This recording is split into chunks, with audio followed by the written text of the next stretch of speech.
제가 언젠가 농담 삼아 불현 선생님 마지막 제자라고 했더니 계속 마지막 제자니까 네가 해라 그래가지고 이제 종종 불려 나오게 됐습니다. 원장님하고는 뭐 아주 오래된 인연이고요.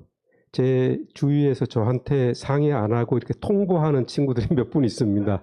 근데 그게 저는 너무 편하더라고요. 상의하면 머리 아픈데 이번 일도 그렇게 진행됐습니다. 제가 이게 책을 내려고 자료도 읽고 하면서 중간중간 이렇게 생각을 정리할 기회들이 필요한데 그 기회를 주셔서 대단히 감사합니다. 그러니까 오늘 얘기는 확정된 얘기가 아니고 남모가 지금 이런 생각을 하고 있구나. 그 정도에서 그냥 편하게 들어주시면 됩니다. 전체 5번인데 오늘은 삼국유사가 어떤 책인가에 대해서 개론적인 개관에 해당되는 걸 말씀드리고요. 삼국유사의 내용 가지고는 다음부터 중요한 거 한 4개 정도 뽑아서 같이 이렇게 읽으면서 그 내용 갖고 진행하도록 하겠습니다. 전체 제목 제가 생각하는 거는 삼국유사 고전의 탄생이라고 하는 제목입니다. 고전으로서 삼국유사가 장구한 세월에 걸쳐서 어떻게 탄생하게 되는가, 그걸 역사적인 관점에서 이렇게 추적하는 겁니다. 슬라이드가 많은데요. 뒷부분은 제가 수업하면서 다시 다룰 거기 때문에 앞부분만 하겠습니다. 목차는 이와 같습니다. 먼저 이 책이 어떻게 편찬되고 유통됐는가 하는 것인데, 제가 작년 한 1년쯤 전에 교보문고에 들어가서 이렇게 몇 가지 키워드로 검색을 해보니까 우리가 흔히 고전이라고 하는 것, 삼국유사가 4,000건이 넘습니다. 교보는 1,300건 이상이고요. 현재 올라와서 판매하는 책과 관계된 건수입니다. 굉장히 많습니다. 그 국립중앙도서관에는 4,000건 이상이 소장되어 있습니다. 여기에 필적할 수 있는 유자의 서적은 가장 많이 읽히는 게 목민심서인데 10분의 1 삼국유사의 그 정도입니다. 그 다음에 외국 대표적인 고전은 이 그리스 로마 신화죠. 이것도 삼국유사에 비하면 훨씬 적습니다. 물론 교보문고에 이 건수가 많은 거는 분량이 많고 아동용 만화책이 뭐 수십 건짜리들이 올라오기 때문에 이렇게 외형적으로는 건수가 많아 보입니다. 어쨌든 국립중앙도서관에 소장된 도서만 갖고 보면은 수치로도 삼국유사가 대표적인 고전이라고 하는 것을 말해줍니다. 근데 대부분 집에 아마 뭐 어떤 식으로든 책을 하나 갖고 계시긴 할 텐데요. 오늘 일반인들이 알고 있는 통념은 삼국유사라고 하는 책은 고려 후기에 일연이라고 하는 스님이 편찬한 것이다. 대개 그렇게 알고 계시고요. 그다음에 이게 삼국사기화하고 더불어서 한국을 대표하는 사서이다. 고대사나 고대사를 연구하려면은 반드시 봐야 되는 책이다. 이 정도는 되게 들어보셨을 겁니다. 근데 이런 통념은 사실은 근대적인 통념입니다. 옛날에는 그렇지 않았습니다. 내용이 굉장히 많기 때문에요. 주로 노란색 중심으로. 편찬자는 아까 말씀드린 대로 일연이라고 알려져 있는데 사실 삼국유사를 펼쳐보면은 이 5권으로 되어 있는데 이 두루마리 5개거든요. 옛날에는. 그 두루마리마다 저자 이름이 있어야 되는데 삼국유사는 제5권에만 저자 이름이 적혀 있습니다. 그러니까 1권, 2권, 3권, 4권에는 저자 이름이 없습니다. 마지막 권에 여기 일연이 찬술하다라고 되어 있습니다. 이거를 엄밀하게 해석을 하면은 삼국유사 5권 중에서 제5권만 일연이 지은 것이다. 이렇게 얘기할 수 있고 실제로 그렇게 이야기하는 학자도 있습니다. 그렇지 않고 이제 통념대로 5권 전체가 일연의 찬술이라고 이야기하는 분이 다수입니다. 저는 이 중간에 있는데요. 제5권만 일연의 저술일 가능성이 있다. 거기서 출발해가지고 점점 이쪽으로 오고 있는 중입니다. 왜 그러냐 하면은 내용을 검토해 보면은 후대 사람, 일연 입적 이후에 후대 사람들이 추가로 기록한 것이 몇 개 나옵니다. 자, 그렇게 되니까 편찬 시기도 이게 흔들리게 됩니다. 예전에는 이 1281년 삼국유사에 보면 1281년을 지금이라고 합니다. 삼국유사에서. 그래서 요 무렵에 편찬됐다라고 하는 것이 옛날 견해였는데 후대의 추기가 발견되면서 지금 한 80년 뒤까지 내려갔습니다. 일러야 1361년경이다. 요 무렵에 아마 거의 완성됐고 그것도 간행되는 거는 그때부터 한 30년 정도 있다가 간행된다. 이렇게 최근의 견해들입니다. 유통과 관련해서는 가장 중요한 거는 이제 인쇄가 돼야 되니까 대량 유통이 될 수 있죠. 근데 이 목판에 새기는 게 두 차례 새기게 되는데 둘 다 조선시대에 새겼습니다. 1394년 무렵에 처음 새겼을 것이다. 경주에서 그 관련되는 자료고요. 그 다음에 120년 지나서 조선 중종년간에 경주에서 한 번 더 판각합니다. 그래서 앞에 것을 고감본, 뒤에 것을 연호를 따서 정덕본 이렇게 부르는데 이게 명나라 황제 연호니까 요새 이제 민족주의자들은 이걸 우리식으로 바꿔가지고 중종 임신본 이렇게 줄이기도 합니다. 어떻든 같은 책이고요. 그래서 두 차례 조판이 되는데 요 조판된 것을 다시 이제 인출하는 거죠. 종에다 박아내는 그 인출본들이 이제 남아 있는 겁니다. 제가 지금 당장 연구하고 있는 주제는 조선시대의 삼국유사가 도대체 어떻게 유통됐는가 하는 걸 추적하는 중인데요. 그러니까 이 얘기를 처음 들으시는 겁니다. 조선 전기에는 궁중 안에 있는 관청들, 근데 여기 홍문관은 국왕을 교육시키는 역할을 합니다. 그러니까 경연이라고 들어보셨죠? 그 경연에 필요한 전적을 갖고 있습니다. 홍문관은. 이 홍문관이 갖고 있을 가능성이 있습니다. 삼국유사를. 또 하나는 춘추관. 이거는 역사를 편찬하는 기관인데 역사를 편찬해야 되기 때문에 이전의 역사서들을 갖고 있습니다. 여기서 소장했을 가능성이 있고요. 그 다음에 교수관은 출판소입니다. 궁궐 안에 있는 출판사. 요 세 기관에서 어떤 식으로든 삼국유사를 갖고 있었을 것으로 추정이 되는데 확인되지는 않습니다. 자료가 남아있지 않기 때문에.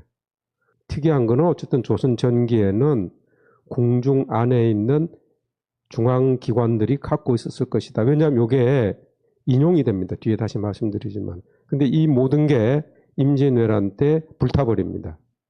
왜군이 들어와서 장덕궁, 경복궁 전부 다 불태웁니다. 남아있질 않습니다. 다만 불태울 때 그 궁궐 안에 있던 삼국유사를 최소한 2종 이상을 약탈했습니다. 가지고 갔습니다. 그래서 그 두 가지가 20세기 초까지 일본에 남아 있었는데 현재는 호사문고본은 확인되고요. 간다본이라고 하는 것은 행방불명되는데 아마 제2차 세계대전 말기에 그 도쿄 대폭격 때 불타버렸을 가능성이 있습니다. 그래서 현재 간다본은 행방불명입니다. 일본의 호사문고본이 남아 있는데 요거는 가토 기요마사가 가져간 것인데 가토 기요마사가 경복궁에서 가져갔는지 장덕궁에서 가져갔는지는 기록을 안 남겼습니다. 다만 이 궁궐에서 들어간 겁니다. 그래서 임진왜란을 거치면서 조선 후기가 되면은 중앙정부에서는 이 삼국유사를 구해볼 수 없을 정도로 희귀본이 됩니다. 그 신하가 그 고충을 정조한테 토로한 구절이 남아 있습니다. 아무리 구해봐도 구할 수가 없습니다. 그런데 지방에는 여러 부가 있었습니다. 특히 경주하고 안동 지방에 있는 가문들, 양반가들이 갖고 있었습니다. 가장 대표적인 것이 현재 델리대학이 갖고 있는 이 본인데 이거는 안정복이 갖고 있던 겁니다. 원래 실학자. 안정복이 역사 편찬하면서 삼국유사가 필요하니까 구한 겁니다. 그럼 안정복은 누구 걸 구했냐면은 이 김연이라고 하는 사람이 처음 소장자인데요. 이 사람이 1544년에 경주시장으로 부임해서 그때 경주시에 있었던 그 목판, 그것을 인출한 것 같습니다. 자기가 시장으로 있으니까 권한이 있죠. 인출했는데 그해 이분이 바로 돌아가십니다. 부임하자마자 돌아가시는데 요 사이에 인출한 겁니다. 그래서 그 아들이 물려받아서 갖고 있다가 언젠가 수남 안정복 수중으로 들어가고, 이게 20세기에 유명한 식민사학자 이마니시 류의 수중으로 들어가고, 이 사후에 델리 대학에 기증돼서 지금 델리 대학이 갖고 있습니다. 서울대 규장가게도 있는데 이거는 아마 이것도 안동에 있었던 흥예배 씨 집안에서 유출된 걸로 지금 추정이 됩니다. 이건 단정할 수는 없습니다. 그 다음에 고려대학이 갖고 있는 만송문고본이라고 하는 거는 이 변호사로 활동하셨던 김완섭이라고 하는 분이 갖고 있던 것인데요. 이분이 안동 출신인데 일제 시기에 주로 안동 지방 가문들과 관계된 송사를 맡았던 분이에요, 이분이. 근데 그 가문들이 돈이 없으니까 자기들이 갖고 있던 고서들을 이 수임료 대신에 많이 줬다 그래요. 근데 김완섭 씨가 그렇게 해서 수집한 걸로 봐서는 이것도 원래는 안동 지방 어떤 가문이 갖고 있었던 것 같습니다. 근데 이분은 나중에 그 무장강도의 습격을 받아서 돌아가세요. 그래서 자세한 얘기를 남기질 못했습니다. 지금 고대에 갖고 있습니다. 이런 식으로 제가 조사해 보니까 이상하게 삼국유사는 안동 중심으로 하는 영남의 유림들이 주로 소장하고 유통하고 연구했습니다. 근데 이분들이 승려가 지은 삼국유사에 대해서 가장 많이 관심이 있었다는 이 역설적인 굉장히 재미있는 현상입니다. 여기 호사문고본인데요. 지금 나고야시에 가면은 시립 도서관으로 좀 바뀌었는데 건물이 밖에서 보면은 굉장히 단촐해서 뭐 없을 것 같은데 안에 들어갔더니 굉장히 크고 여기에 한국 전적이 엄청 많습니다. 귀중본들이 굉장히 많습니다. 대부분이 임진왜란 때 가토 기요마사가 약탈해 간 것을 이 사람이 나중에 자기 주인인 도쿠가와 이에야스한테 바칩니다. 헌상하고 이 책들은 도쿠가와가 죽으면서 자식들한테 이렇게 분배가 되는데 그중에 책에 가장 관심이 많고 관리 잘했던 사람이 이 미와리 번의 번주였습니다. 이게 지금 나고야시거든요. 나고야시에 있었던 작은 영주가 이 도서를 계속 관리하고 보충하고 하면서 지금 이어지고 근대에 들어오면서 이것을 이제 일본 정부에 기증하면서 이게 호사문고가 된 겁니다. 제가 가서 이거 본 건데요. 조사한 건데 여기 보면은 본 이런 도장이 찍혀 있는데 이게 도쿠가와가 갖고 있었다는 장서인 같기도 하고 흥미로운 거는 이 장서 중에 일부가 일본 천황한테 대여가 됩니다. 황실에서 도서를 빌려달라고 해서 빌려준 그 대여 도서 중에 삼국유사가 들어가 있습니다. 그러니까 일본 천황이 이 삼국유사를 읽었다는 겁니다. 우리나라 역대 국왕 가운데 삼국유사 읽은 국왕 지금까지 확인 못했습니다. 역대 대통령 중에 삼국유사 읽었다는 대통령 아직 제가 못 봤습니다. 일본 천황은 이걸 읽었던 겁니다. 나중에 반납했습니다. 그래서 이 호사문고에 있고요. 책이 아주 깨끗합니다. 제가 보니까 낙서 하나 없고요. 이거는 궁중에 있었기 때문에 그 담당하는 관리조차도 거기에 낙서를 못하고 깨끗하게 소장을 했고 한지 중에서도 굉장히 좋은 한지입니다. 여기 서울에 있으면 당연히 국보일 텐데 일본에 있기 때문에 문화재는 아니고요. 잘 보관하고 있습니다. 이 조선 후기 유자들이 그럼 왜 삼국유사에 대해서 이렇게 관심이 많았는지 대표적인 사람이 전기에는 유자들이 이렇게 생각했습니다. 누가 지었는지 모르겠다. 시기도 잘 모르겠고 고려 중엽 이후에 나온 것 같다. 그 내용은 황탄하고 불경해서 우리 유자들은 믿을 바가 못 된다. 이게 이후에 상투어가 됩니다. 모든 유자들이 이 말 되게 따라갑니다. 유자들이 볼 필요는 없다. 그렇게 하면서 또 보고 인용합니다. 안정복도 그랬습니다. 저자는 무극일연인 것 같다. 이게 두 사람인데 동일 인물로 착각했습니다. 여기 보면은 대개 이 불가의 문자이기 때문에 뭐 허황되다 이런 말을 하면서도 또 역사를 연구하는 데에서 우리가 참조할 게 있다. 그러니까 이게 봐서는 안 되는 책인데 역사를 연구하는 데는 또 이게 꼭 필요한 겁니다. 이 모순되는 상황에 대해서 유자들이 항상 이것 때문에 일종의 자기 변명을 하는 겁니다. 나는 원래 순수한 유자인데 이런 불서를 봐서는 안 되는 유자인데 내가 역사 연구하면서 불가피해서 이걸 본다. 항상 자기 알리바이를 앞에다 적어 놓습니다. 습관처럼. 안정복도 그렇게 했습니다. 굉장히 많이 인용했습니다. 안정복은 여기에 불만도 한번 얘기합니다. 왜 유자들은 이런 책을 안 남겼는가? 왜 우리로 하여금 불서를 보게 만들었는가? 우리 선배들은. 안정복은 거기에 대해서도 고민을 많이 하고 나름대로 답을 제시합니다. 아, 이게 우리 선배들이 안 만들었을 리가 없다. 우리도 그런 책이 있었는데 각 전란으로 다 불타서 그런 거다. 그럼 삼국유사는 왜 불이 안 탔느냐? 삼국유사는 불서이기 때문에 산사에서 보존해가지고 이게 전란의 피해를 안 입은 것 같다. 이런 식으로 나름대로 굉장히 합리적으로 해석을 하려고 합니다. 읽어보면 참 재밌습니다. 그렇게 해서 고려시대의 편찬은 됐지만 고려시대에는 삼국유사가 거의 알려지지 않았고요. 조선시대는 알려졌지만 그 내용에 대해서 유자들은 불신하고 있었고 소수의 역사가들만 불가피해서 인용하는 정도. 그 정도였는데 이게 고전이 되는 것은 근대에 들어왔습니다. 가장 중요한 사람은 조선인은 최남선이고 일본인은 이만희시류입니다. 공교롭게도 한 해 차이로 서로 경쟁했습니다.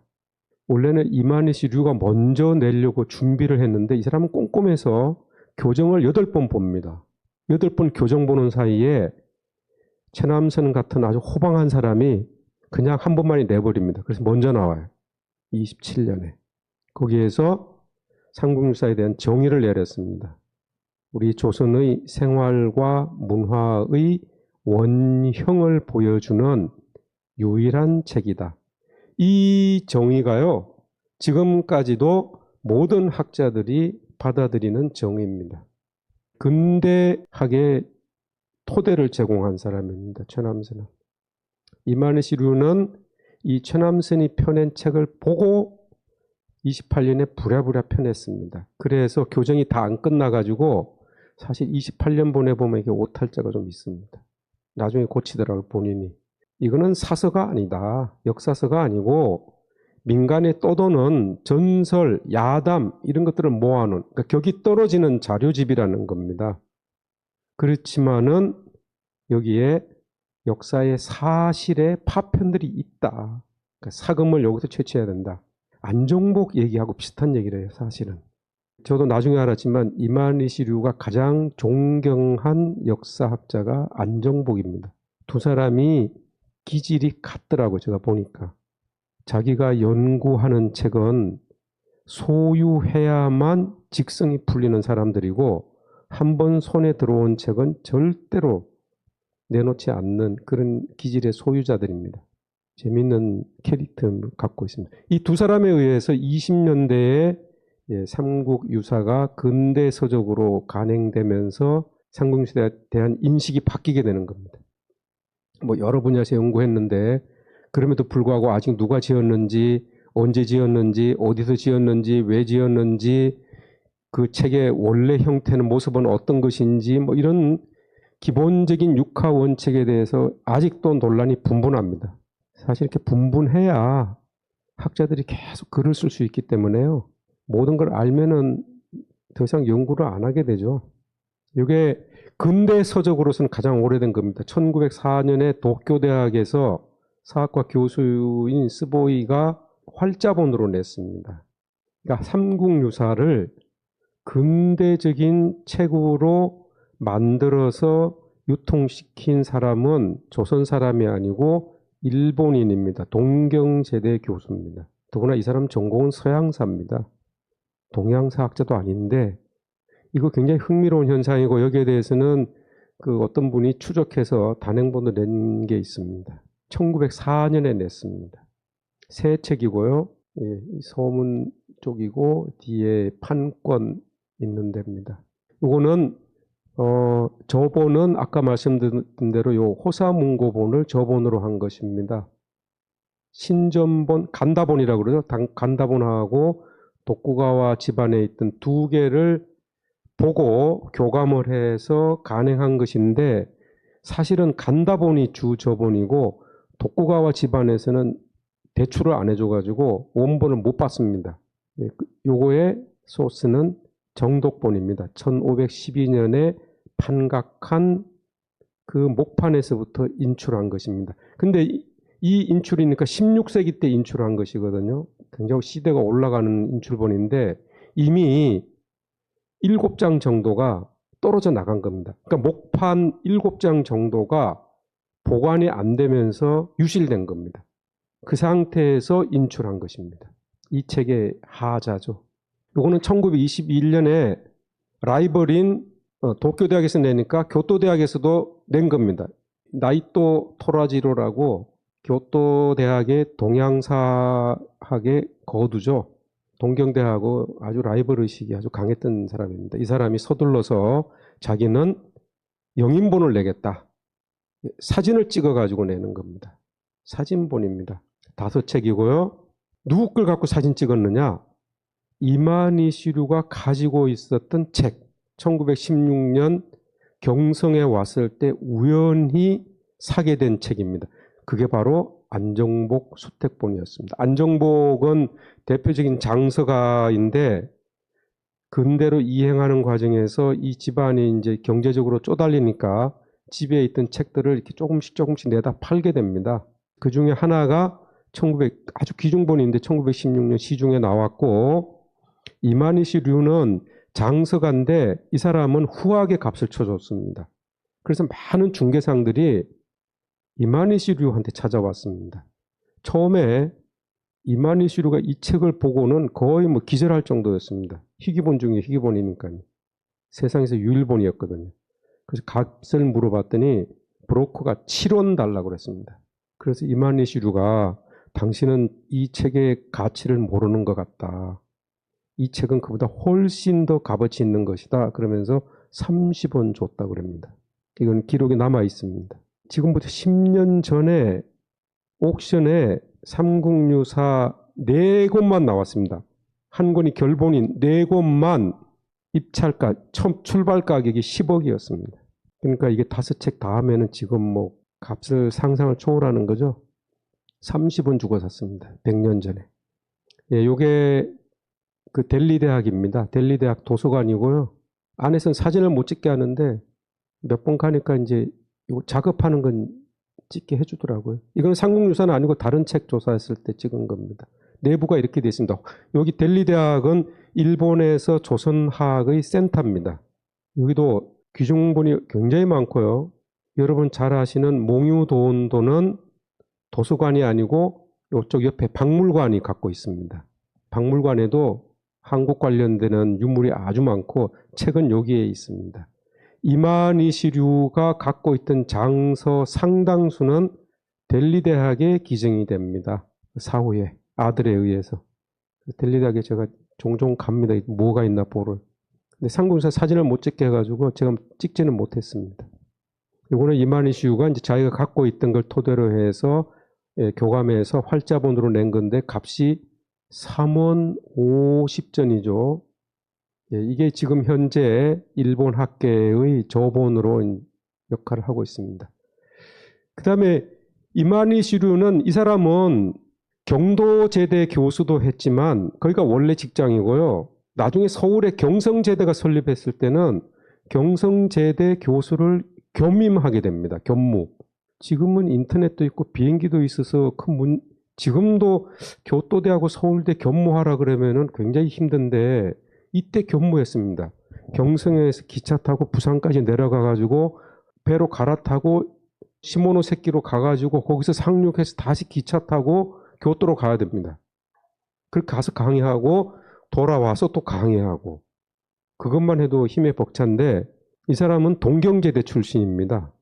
그래서 동경제대에 또 스승 뵈러 갑니다. 가서 또 같이 하는 프로젝트가 있었거든요. 동경에 가죠. 고향은 딴 데 있었습니다. 고향에 처자식이 있었습니다. 그러니까 서울, 경도, 도쿄, 그 다음에 자기 고향. 이렇게 돌아다니니까 이 사람은 원래 강철 체력인데 몸이 베개 나지가 못하는 거죠. 그래서 50대에 스트로크가 와서 죽습니다. 요관방에서. 천하장사도 그 과로, 제가 볼 때 전형적인 경무 과로에 시달린 사람인데 이 책은 유작입니다. 사실은. 이만희 시류가 자기가 갖고 있던 책을 자기가 경성제대 교수니까 경성제대 이름으로 내고 싶어서 기획한 것인데 요거는 1932년 9월 달에 나왔고요. 이만희 시류는 5월 달에 급사합니다. 일본의 경도에 갔다가 요관방에서. 이 책을 못 봤습니다. 이만희 시류는. 우리는 이제 볼 수 있는 거죠. 이 책은. 나왔으니까. 이게 안정복이 갖고 있던 책인데 여기 보면은 최초 소장가 장서인 그 아들의 장서인이 두 개가 이렇게 위아래로 찍혀 있고 요거는 이만희 시류의 장서인 요것도 이만희 시류의 장서인 찍혀 있습니다. 그러니까 경성제대 영인본은 칼라로 영인했기 때문에 우리가 이 장서인을 읽을 수 있는 겁니다. 이렇게 이제 일본 사람들이 주도해서 한국의 대표적인 고전을 간행도 하고 영인도 하고 교감본도 내고 하니까 조선인 지식인 가운데 이거는 그대로 놔둘 수 없다 해가지고 가산을 탕진해 가면서 고군분투한 사람이 최남선입니다. 굉장한 부자죠. 할아버지가 역관인데다가 중국에서 약재를 수입해서 조선에 팔아서 엄청난 떼돈을 봅니다. 근데 그 할아버지가 손자인 최남선을 아주 아껴가지고 손자가 하겠다는 일에는 돈을 아끼지 않았습니다. 이 최남선이 한 것이 출판 문화운동입니다. 그 출판 문화운동 내용 중에 하나가 한국의 고서들, 고전을 근대 사람들이 쉽게 구할 수 있도록 읽을 수 있도록 이렇게 근대적인 책으로 만들어서 내는 건데 그 중에 하나가 삼국유사입니다. 27년에 냈고요. 아까 제가 보여드렸죠. 여기 보면은 가격이 50전이에요. 이만희 시류 책은 3원 50전. 그러니까 7배 싼 가격입니다. 그러니까 이러니 집안에 가산을 탕진하죠. 이걸 1000부를 찍었는데 순식간에 동이 났습니다. 이렇게 해서 최남선은 조선인으로는 유일하게 삼국유사에 대한 근대적인 서적을 낸 사람입니다. 이후에 이제 계속 업데이트를 해서 죽기 직전에 마지막으로 낸 게 1954년 본입니다. 여기서 최남선이가 했던 청이 앞서 말씀드린 것과 똑같습니다. 고대 문화의 원형을 보여주는 유일한 책이다.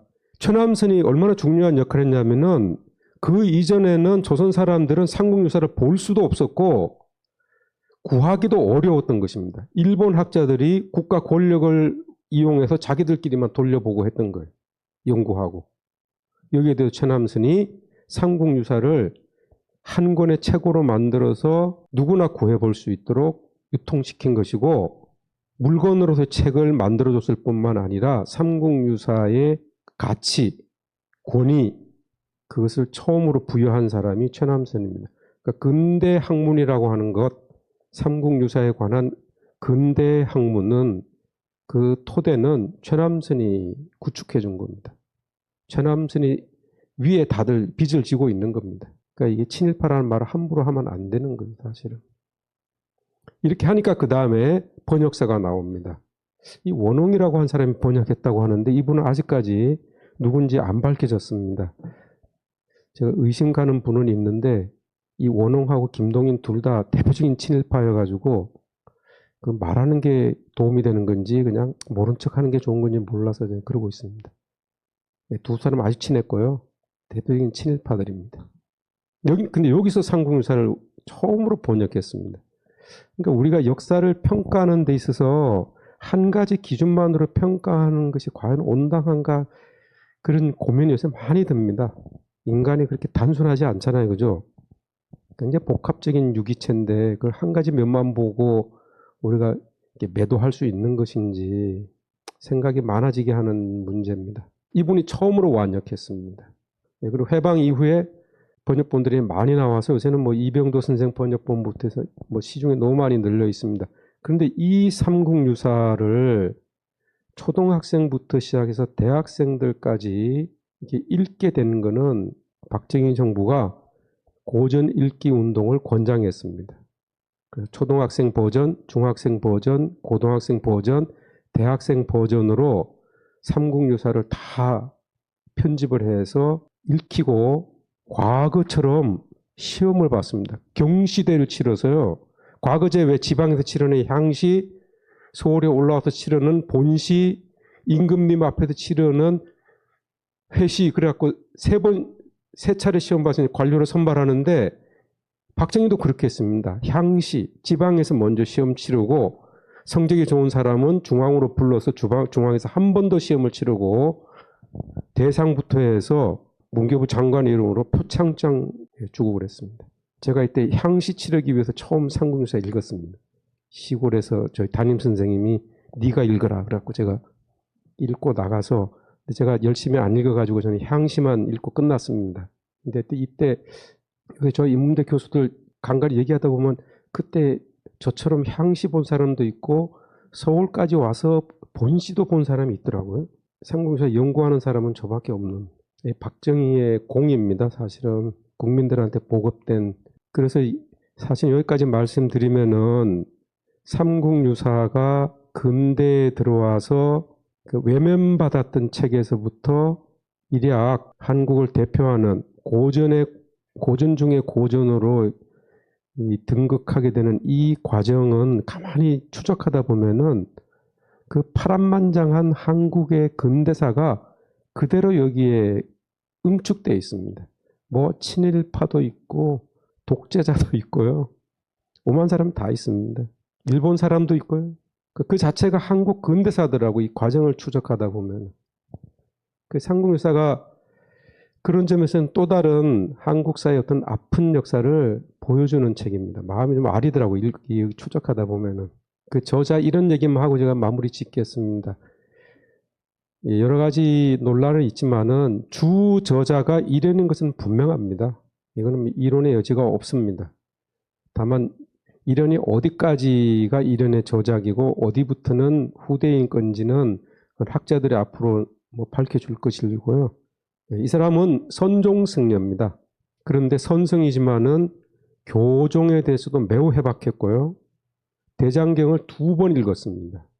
한 번도 어려운데 2번 읽었고 그 읽은 내용 갖고 토론할 때 이론을 상대할 자가 없었다고 얘기할 정도로 그냥 읽은 게 아니고 내용을 완전히 이해한 겁니다.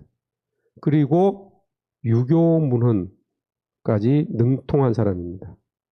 저서가 100권 이상이나 되고요. 고려시대의 가장 대표적인 저술가입니다. 근데 주로 활동한 지역은 신라권입니다.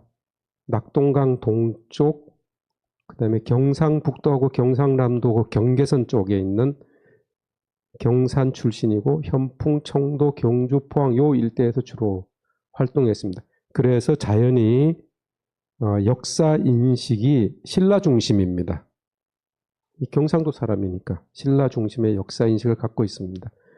그리고 이련이 교단의 영수가 되는 데에서 지지했던 사람들은 왕당파입니다.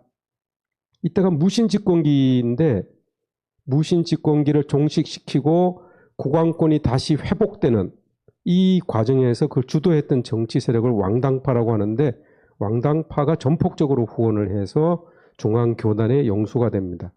그러다 보니까 자연히 국왕 중심의 역사관을 갖게 됩니다. 예전 연구자들 글을 읽어보면은 민중적이다, 이러는 민중적인 역사의식을 갖고 있다 이렇게 얘기를 하는데 그거는 잘못 이해하신 겁니다. 전형적인 국왕 중심의 역사인식을 갖고 있습니다. 합치면은 보수적인 역사인식을 갖고 있습니다. 삼국유사가 최종적으로 편찬됐을 거로 추정되는 인각사, 군의 인각사입니다. 임난 이후에 파괴가 돼가지고 최근에 조금씩 이제 복원하고 있는 겁니다. 극락전, 요사체, 뭐 보잘것 없습니다. 처음엔 전 요 형상 때문에 요게 인각사, 기린의 뿔처럼 생겨서 요거 갖고 인각사라고 했을 거라고 생각했는데 인각사 주지스님은 그게 아니다. 앞에 있는 이 산이 기린의 뿔처럼 생겨서 인각사라고 한다. 예, 그렇게 주장하시고요. 거기에 가면은 일련의 부도가 남아 있습니다. 그 부도에 보면은 보각, 국사, 정조지탑 이렇게 새겨져 있습니다.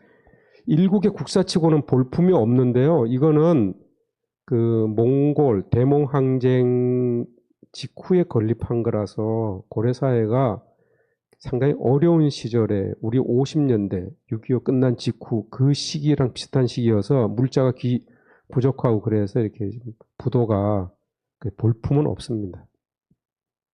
그리고 그 옆에 보면은 비가 아주 처참한 몰골을 하고 있는데 여기에 대해서는 여러 가지 견해가 있는데 제일 만만한 거는 역시 왜군이죠.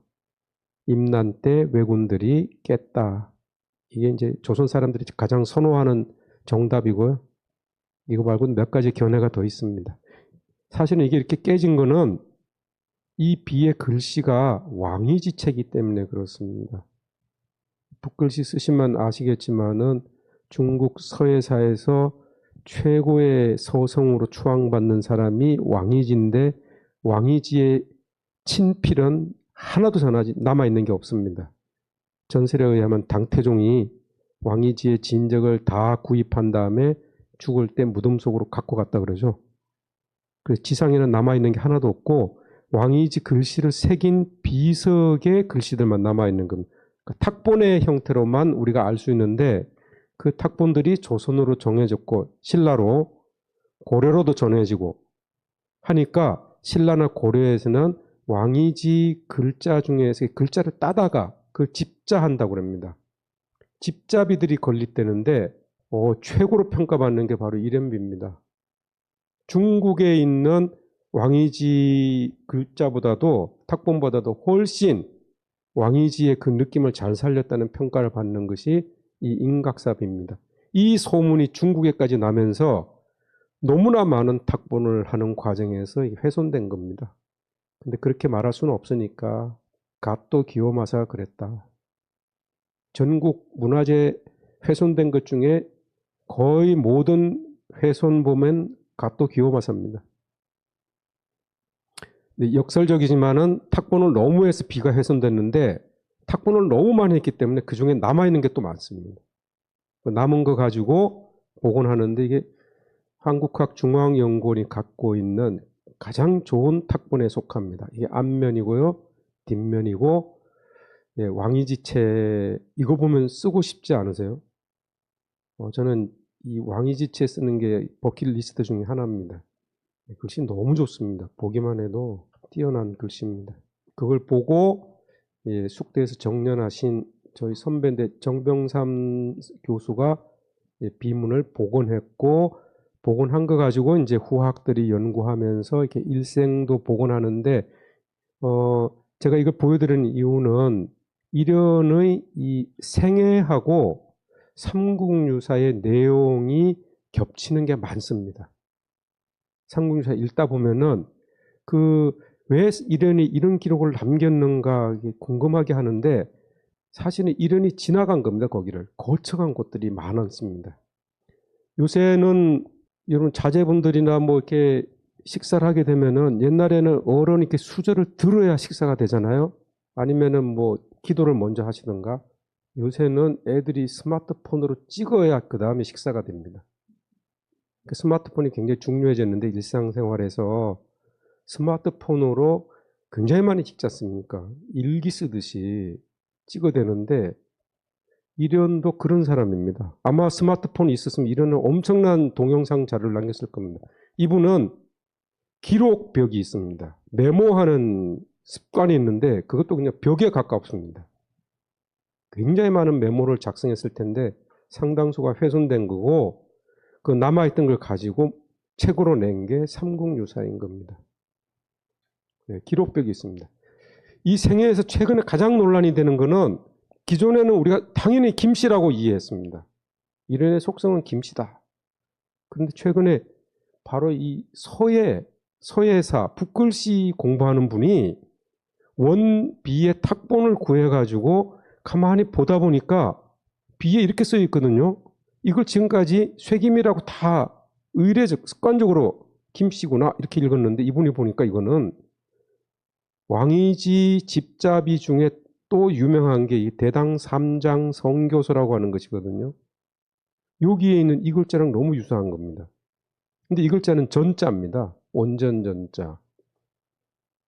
그리고 이름비에 보면은 김자는 이렇게 썼는데 이건 대당 삼장 성교서에 보면 거의 같은 김자가 나옵니다. 이거 2017년인가 본격적으로 이 문제가 제기됐는데요. 제가 보니까 전시로 읽는 것이 맞다는 생각이 들었습니다. 저도 이거 최근에 알았습니다. 대중 강연 갔더니 거기 앉아 계신 청중 중에 한 분이 김씨가 아니고 전씨라고 주장하던데 어떻게 생각하시냐고 저한테 질문해서 아주 당혹스러웠습니다. 근데 그분이 소스를 알려주셔가지고 제가 확인해 보니까 전씨가 맞고 이것을 제가 정병삼 선생님한테 여쭤봤습니다. 이런 견해가 있는데 어떻게 생각하십니까? 그랬더니 전씨가 맞는 것 같다. 예. 이려는 속성이 김이 아니고 전씨인 겁니다. 아주 발빠른데요. 이게 공주전씨인가 뭐 어느 집안에서 벌써 족보를 이렇게 만들었습니다. 자, 기록벽 얘기했는데 박물관에 가면 이 불상이 있죠. 이련이 여길 갔습니다. 경주에 감산사니까. 갔더니 불상이 이렇게 참배를 하고 뒤로 돌아갔더니 여기 명문이 새겨져 있는 겁니다. 광배에. 그래서 보이는 대로 지필무 갖고 갔으니까 옮겨 적었습니다. 그게 삼국유사에 수록되어 있습니다. 여기 보면은 이미 마모가 많이 돼서 잘 안 보이지만은 어쨌든 보이는 걸 다 썼고요. 그 내용 중에는 자기가 이해하지 못하는 이두문이 있었습니다. 신라 때 한문이지 않습니까? 이두문의 내용은 자기가 모르지만 그것도 옮겨 적었습니다. 일단 보이는 대로 적어보는 겁니다. 제가 이걸 보면서 이 사람은 정말 기록벽이 있는 사람이다. 잘 안 보이면 이렇게 되게 건너뛰고 싶어 하는데 그걸 다 적었습니다. 정말 훌륭한 사람이라는 생각이 들더라고요. 지금도 조명했는데도 뒤에 가면 이게 잘 안 보이거든요. 옛날에는 더 했을 텐데 아마 촛불 켜고 의자 놓고 올라가서 이렇게 그걸 보고 먹을 갈아가지고 옆에 썼다는 거 아닙니까? 정말 대단한 분이라는 생각이 들었습니다. 그래서 저도 이걸 보고 앞으로는 절에 가면 사진을 더 열심히 찍어야 되겠다 그 생각이 들었습니다. 적을 수는 없고 요게 적은 겁니다. 자, 마지막 요것만 하고 끝내겠습니다. 이련의 비에 보면은 이련의 저서에 대한 언급이 나옵니다. 스님이 지은 것은 어록이 2권, 여기 어록 2권, 지금 안 남아 있습니다. 개송잡저 3권, 이것도 안 남아 있습니다. 중편 조동 5위 2권. 이게 1970년대 중반경에 일본 교토에서 기적적으로 발굴이 됐습니다. 지금 돌아가신 민영규 선생님께서 교토대학에서 이걸 찾아냈습니다. 그 이후로 이제 연구가 되고 있고요. 그래서 앞에 것도 일본에 어디 있으면 좋겠다는 생각이 듭니다. 그 다음에 조파도라고 하는 것, 선종의 계보죠. 계보에 관한 게 있었다고 하는데 지금 전해지지 않고요. 그 다음에 대장수지록이 3권 있었다. 이거는 대장경에 대해서 우리가 반드시 알아야 될 것. 이분이 대장경 2번 읽었다고 그러지 않습니까? 읽으면서 또 메모를 한 겁니다. 그렇게 해서 책을 3권을 냈는데 대장경에 대해서 반드시 승려들이라면 알아야 되는 것. 그런 기본적인 정보를 적어놓은 건데 이게 남아있으면 참 좋은데 이게 지금 안 남아있습니다. 그 다음에 재승법수라고 하는 건데요. 여러분들 왜 이렇게 법회하거나 뭐 공부하다 보면은 불교 숫자가 많지 않습니까? 12, 연기, 108배 해서 뭐 하는데 그 숫자들에 대한 용어 사전입니다. 대장경에 나오는 불교 관련 숫자들을 다 뽑아가지고 거기에 대해서 설명을 붙인 겁니다. 이게 자그마치 7권이나 됩니다. 이거 남아있으면 기가 막힌 건데 이거 지금 없습니다. 제가 그래서 궁금해하는 숫자가 있는데 아무도 말을 안 해주는데 이런은 왠지 답을 했을 것 같은 생각이 듭니다. 그다음에 조정사원은 이제 선종 사찰에서 있었던 고승들의 어떤 일화, 에피소드 이런 걸 모아놓은 겁니다. 이게 30권이나 됩니다. 이것도 전하지 않습니다. 그다음에 선문 염송사원은 이제 선문답과 관련된 거 이것도 남아있지 않습니다. 그러니까 지금 비에 거론된 저서 가운데 중편 조동오비 2권만 20세기에 발견이 됐고 나머지는 역사상에서 사라졌습니다.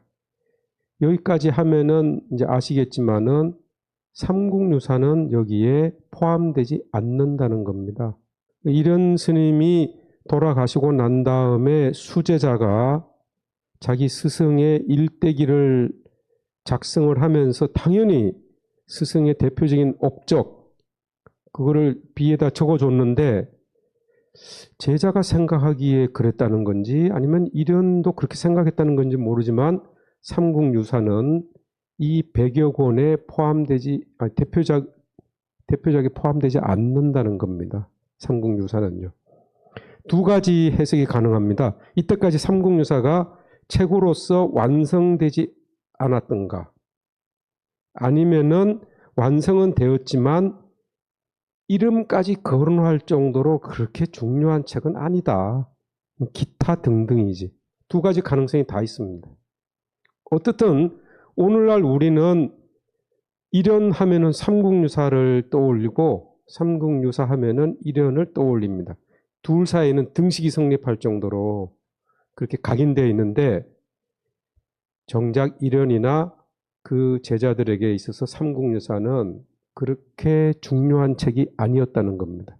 제가 이게 삼국유사를 격을 들으려고 이 말씀을 드리는 건 아니고요. 지금까지는 삼국유사를 통해서 우리가 이련을 이해해 왔는데 이련은 우리가 알고 있는 것보다 훨씬 더 큰 사람이라는 겁니다. 그러니까 이련의 관점에서 삼국유사를 봐야 된다는 겁니다. 삼국유사만 해도 대단한 책인데 이련은 그보다도 훨씬 더 학문적인 폭이 깊고 넓은 사람입니다. 자, 여기 보면은 이분은 선종승려거든요.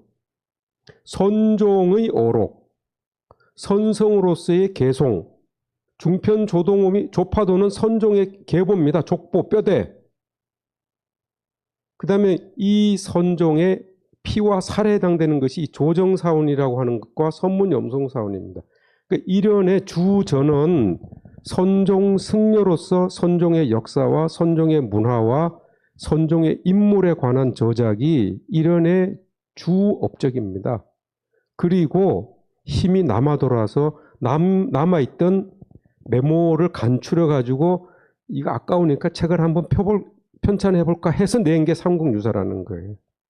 삼국유사에 대한 이해도 새로운 이해도 필요하지만 사실은 이련이라고 하는 사람은 전면적으로 재평가가 필요한 인물이라는 겁니다.